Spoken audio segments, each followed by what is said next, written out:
Vamos a analizar lo que está pasando en el territorio con el profesor Jorge Araneda. Él es doctor en Relaciones Internacionales de Medio Oriente de la Universidad de Ankara y director ejecutivo de El Intérprete Digital. Profesor, nuevamente gracias por estar aquí con nosotros y por seguirle la pista a lo que está pasando allí en Oriente Medio. Un placer estar con ustedes nuevamente. Bien, profesor, pues Israel ha anunciado durante el fin de semana que planea continuar los bombardeos contra Irán durante al menos 3 semanas. Sin embargo, por el otro lado, el secretario de Energía de Estados Unidos dice que la guerra terminará en las próximas. ¿Cuál es su perspectiva a lo que está pasando hoy? Ya van más de 12 días de conflicto y quisiera escucharlo sobre estas dos posturas.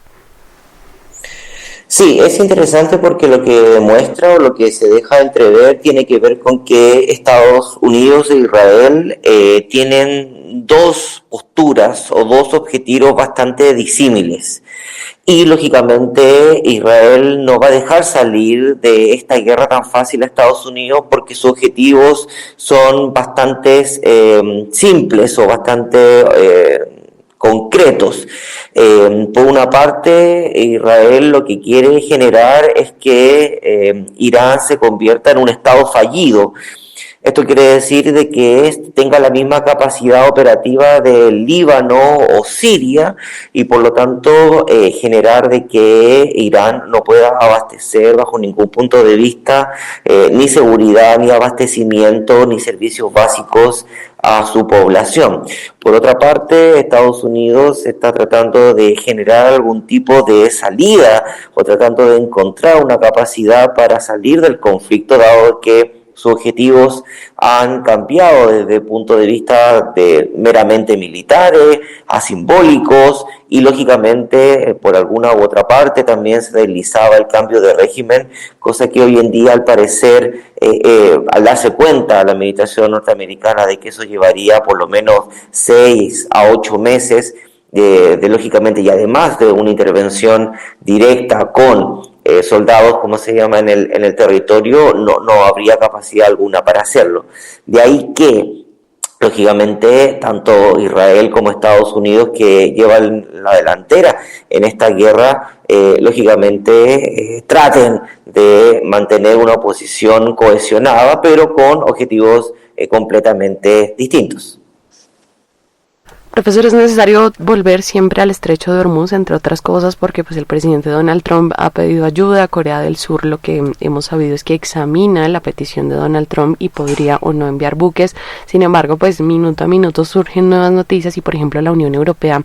estudia cómo ayudar a reabrir ese estrecho, pero también rechaza las amenazas de Trump. ¿Cuál es también esa perspectiva a nivel geopolítico de esos movimientos, de esos apoyos que convoca Estados Unidos y hacia dónde vamos?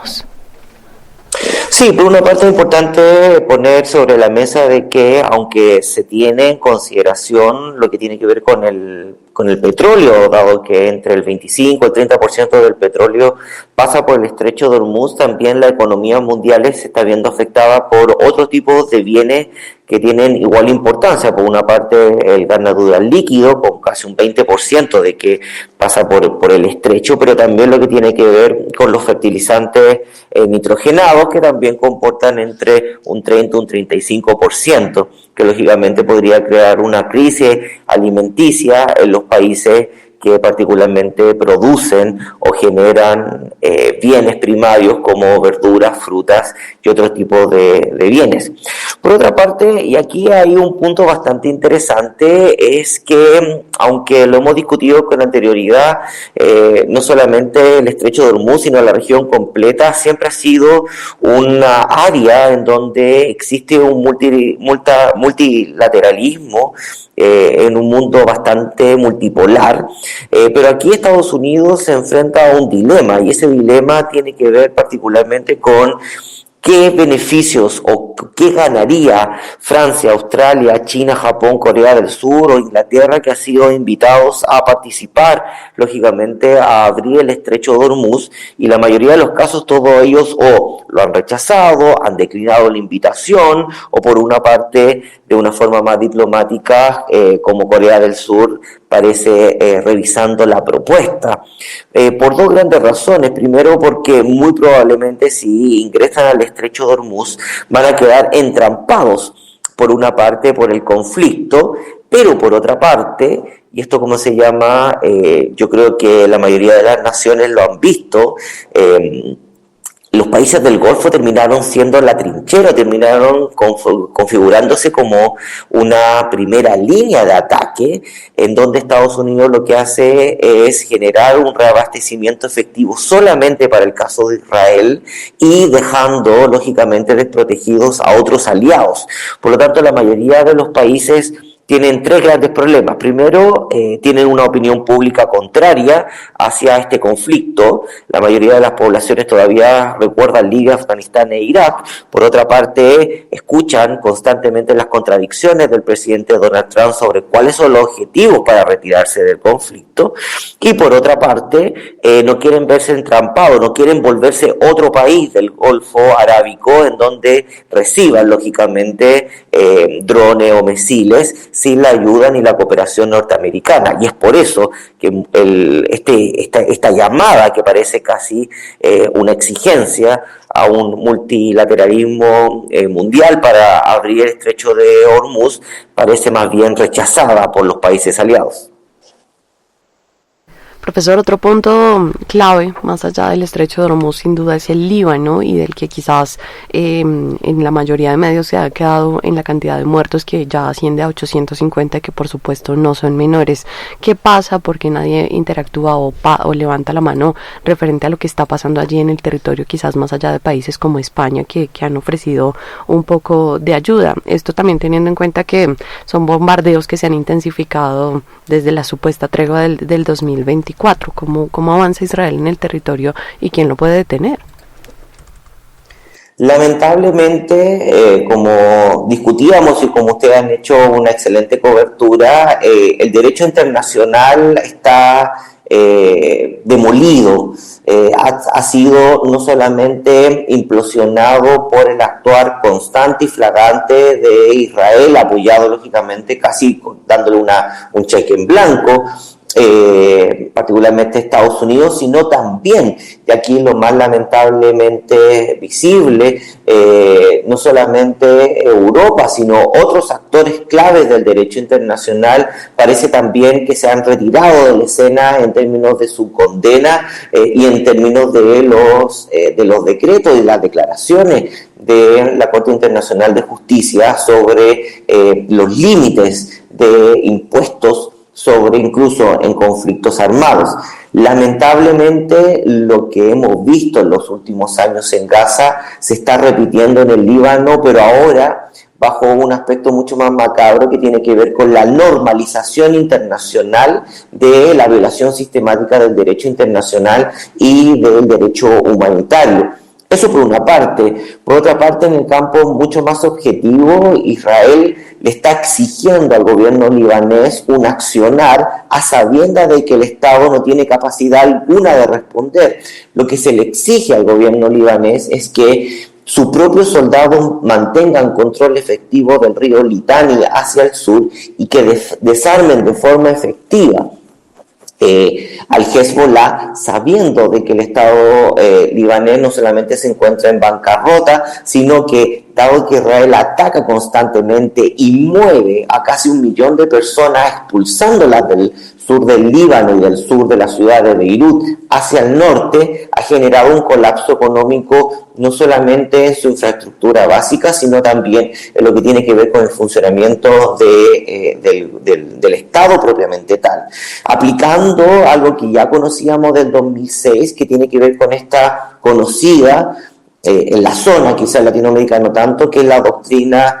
Dajia, que lo que busca es la destrucción masiva de toda infraestructura civil, a tal punto de que por una parte la reconstrucción sea imposible, pero también de que las posibilidades de ayuda de la población civil hacia, en este caso el Hezbollah, no haya lógicamente ningún tipo de efectividad alguna. De ahí que muy probablemente una invasión terrestre de Israel hacia el Líbano no solamente sea posible, sino que podría abrir un campo de batalla de casi una nueva guerra civil.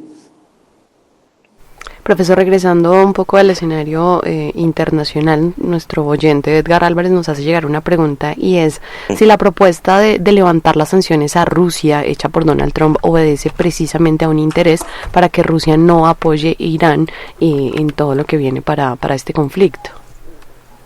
No, para nada, no tiene que ver absolutamente con eso. Rusia le ha dado información, es un aliado de Irán, no plantea a Rusia tener o enviarle armamento militar, de todo lo contrario. Rusia se abastece de drones y de tecnología de drones desde Irán, sino más bien lo que Rusia espera por alguna parte es dos cosas. Primero, que este conflicto dure lo más posible, dado que eso pone en jaque el valor del petróleo en el mercado internacional, sino también lo que genera es que Rusia le puede entregar de forma efectiva información militar, al igual que China, de posiciones, localizaciones y puntos estratégicos para atacar. De hecho, el gran ganador en estos 12 días, en términos objetivos, ha sido Rusia,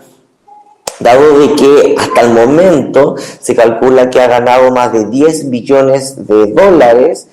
solamente en recaudación de petróleo, dado de que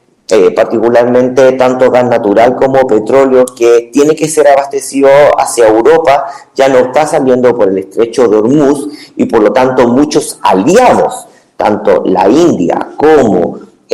particularmente como la Unión Europea, le están presionando al gobierno de Donald Trump de que tiene que aligerar las sanciones para que no haya un desabastecimiento de estos bienes primarios. Bien, profesor, y finalmente sobre el tema de Estados Unidos, quizás no hay mucha cobertura desde los medios de comunicación, pero a hoy, ¿qué tan afectadas están realmente las bases en países como Emiratos Árabes? Las bases, o sea, en términos objetivos, la capacidad de reacción de las bases en términos de una red que cubre toda la península arábica y además Irak hacia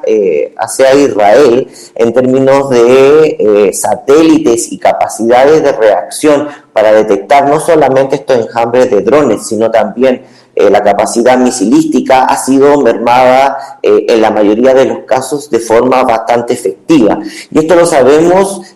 por varias razones. La primera y quizás más objetiva tiene que ver con que se le ha pedido a ciertos aliados, llámesele Taiwán o Corea del Sur, de que devuelvan la capacidad militar, tecnológica que estaba desplegada en estos países para ser lógicamente reinstalada en los países del Golfo, pero en la mayoría de los casos de Israel. Eso por una parte. Por otra parte, la mayoría de los países del Golfo lo que están presionando es para que estas bases que ya han sido atacadas y que muchas de ellas ya no están siendo operativas, no vuelvan a tener un funcionamiento real hasta que se termine el conflicto, dado de que sí, lógicamente Irán ve que en estas bases se están lógicamente reabasteciendo o se están reincorporando a su funcionamiento normal. Los países hoy en día lo ven como los países de Emiratos Árabes Unidos, Arabia Saudita,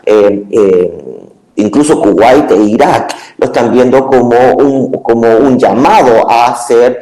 o a volver a ser atacados lógicamente dentro de sus complejos misilísticos, de los complejos militares, recordando cómo se llama de que Estados Unidos ha escalado desde puntos militares, plantas desalinizadoras, lo que es producción y distribución de petróleo,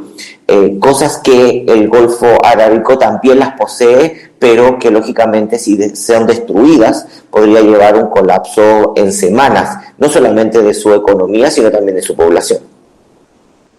Profesor, ¿qué se espera o puntos claves de lo que será esta semana, pensando un poco en esas declaraciones que ha hecho Irán y que fue el punto de partida de esta entrevista, donde han asegurado que no han pedido el alto al fuego ni las negociaciones con Estados Unidos? Por mientras que Irán no tenga algún tipo de seguridad de que va a imponer sus términos en esta guerra asimétrica, no va a dar a torcer y como se mencionaba, se ha preparado por 20 años para esta situación y por lo tanto no tiene ningún tipo de premisa para generar algún tipo de acuerdos diplomáticos o de llamadas en términos diplomáticos, sobre todo porque saben, y lo saben muy bien, de que un alto al fuego, sobre todo negociado con el Estado de Israel, en muchos casos es inefectivo. Lo que fue lo alto al fuego con Siria, alto al fuego con la Franja de Gaza, el alto al fuego con el Líbano, ha sido violado sistemáticamente y de forma contundente. Por lo tanto, sabe que un alto al fuego, incluso firmado por Estados Unidos, es un papel en blanco, en dado de que sabe que Israel podría violarlo inmediatamente firmado. Y por otro lado, como bien lo mencionaba el canciller, lógicamente las negociaciones utilizando a Omán como intermediario no funcionaron de nada y Estados Unidos se vio arrastrado, lógicamente, a un operativo militar iniciado por Israel. Por lo tanto, aunque en este caso particular un alto al fuego podría generarse entre Estados Unidos e Irán, el gran problema sigue estando sobre la mesa, que es Israel y lo spoiler o lógicamente que podría venir a arruinar esto, generando lógicamente otra carga masiva de ataques, sin lugar a dudas. Escuchaban ustedes al profesor Jorge Araneda, doctor en Relaciones Internacionales de Medio Oriente de la Universidad de Ankara, director ejecutivo de El Intérprete Digital. Analizábamos lo que han sido los últimos días, las declaraciones y todo lo que está pasando en Oriente Medio. Profesor, gracias por estar aquí. Un placer, como siempre, estar con ustedes.